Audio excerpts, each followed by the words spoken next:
In this video, I'm going to be telling you the most common questions asked for an F-1 visa interview. So if you're going to be attending an F-1 visa interview anytime soon, no matter where in the world you are attending it from, these questions are key. And I'm going to be giving you not only the questions, but also the answers and techniques on how to answer these questions.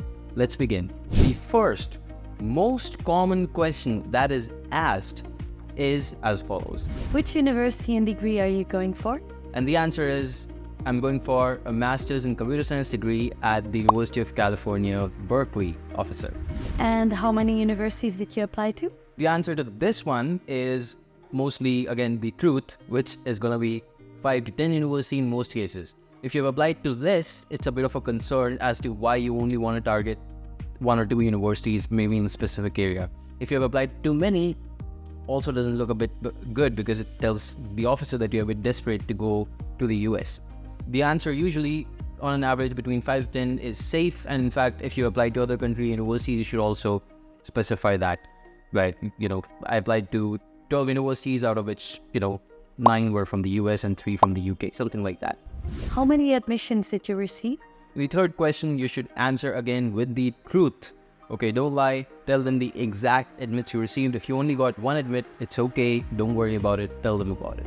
And why did you select this university? So to answer this question, I would personally want to give strong reasons which incorporate not only the university, but also, let's say, a professor from there. For instance, an example answer would look like this. I'm going to UC Berkeley as their CS program has a unique blend of healthcare and data science, which is in cohesion with my previous experience. Secondly, I've also been following the works of Professor XYZ, whose research lies in the intersection of these exact fields. I'm deeply interested in working with him, which is another reason as to why I chose UC Berkeley. Now remember, the answer to this question can go deeper. It can be different for everyone, and that's why we've made a separate video on this exact question, which will tell you exactly how to answer it on a case-by-case basis. So if you're interested, you can go ahead and watch that one. Did you take the theory? If not, why? Now this question can be asked about any test literally. It could be about the GMAT, IELTS, TOEFL, GRE, right? And your answer has to be either yes, you took the test and this was your score, or you have to give a reason as to why you did not take the test. Now in most cases, if it's a test like GRE, which is still being waived in many of the universities nowadays and many of the programs, you can simply say something like, well, the test was not required by most of the universities I was targeting, hence I did not take it. But generally that does not leave a good impression, because that generally means that you pickpointed the universities which did not require this test. So a safer answer might sound something like this. Officer, I was prepared to take the GRE, I actually wanted to, but just before the day of the test, I was quite sick, due to which I could not attend the test at the test center. Hence my plans fell through, and given that some of the universities were accepting applications without the GRE, I chose to move forward with the same. Something like that is beautifully constructed. It tells the officer that you were planning on taking it, but you couldn't due to certain issues. And in most cases, it's a bit safer. How are you going to be financing your education? So you can start with something like this. My I-20 amount, officer, is $100,000. My father has savings of $50,000, and I also have an education loan sanctioned for an amount of $80,000 US. That's the fee for the first year, and for the second year, my father will again be sponsoring me with his annual salary of $60,000. Over here, you may be asked this kind of a follow-up question. And do you have any supporting documents with you today? In such a case, you should look at this video where we tell you about how to prove your funds and what kind of documents to show during the interview. You can also look at this video which shows the exact documents you should be carrying on the day of your visa interview, which may be asked of you. Now remember, if the program duration is more than 1 year and if your answer did not, again, account for the second year, they may actually ask something like this. How will you be funding the second year of your education? What is your sponsor's occupation? And what's their annual income? Again, the answers to these questions are quite straightforward, so I won't get into them. But like I said, if you face issues answering them or you don't know how to prove your funds, you can take a look at this video, which will help you understand how you can prove your funds for the F-1 visa. Have you ever been denied a US visa before? Why was it rejected?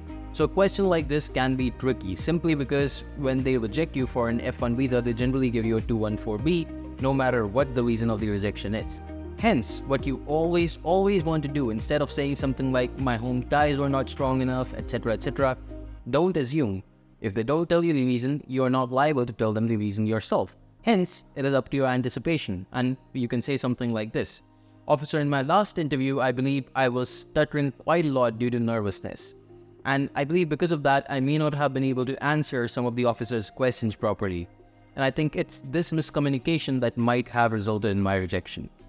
And saying something like that lands you again in a safer spot as compared to you just thinking as to what went wrong and giving the key to the door to the officer this time as well. By the way, if you're struggling with this question and you don't know exactly what to answer on a case-by-case basis, you can take a look at this video, which is dedicated to this question, and you will understand more about it. What are your plans after graduation? Why? So in this question, what you need to do is you need to answer them in a way that tells them your home ties. Again, this is important. Your home ties is the major reason as to why it is asked. And a sample answer would look like this: I plan to come back to India and work in my current company or at PwC as a tech lead. Studying MIS from XYZ University and coming back to India and getting this position in PwC as a tech lead is a common trend that my seniors have already followed in the past, and I would like to do the same and join them here. You can also add to this answer that you have parents here and that you're a single child, you might want to support them, something like that, due to their age. It can be added on. Again, as many home ties as you need, you can add on over there, but you don't want to make it too lengthy either. Remember that this is one of the most important, most critical questions, and this is really the deciding factor as to whether you get the visa or not. So make sure that you watch this video dedicated to this question on exactly how to answer it in detail if you need. Do you have any relatives in the US? What is their current visa status? Final question. In this one, you don't want to show your ties to the person already in the US. Alright, so my favorite answer here would be something like this: yes, officer, I do have a maternal uncle in the US.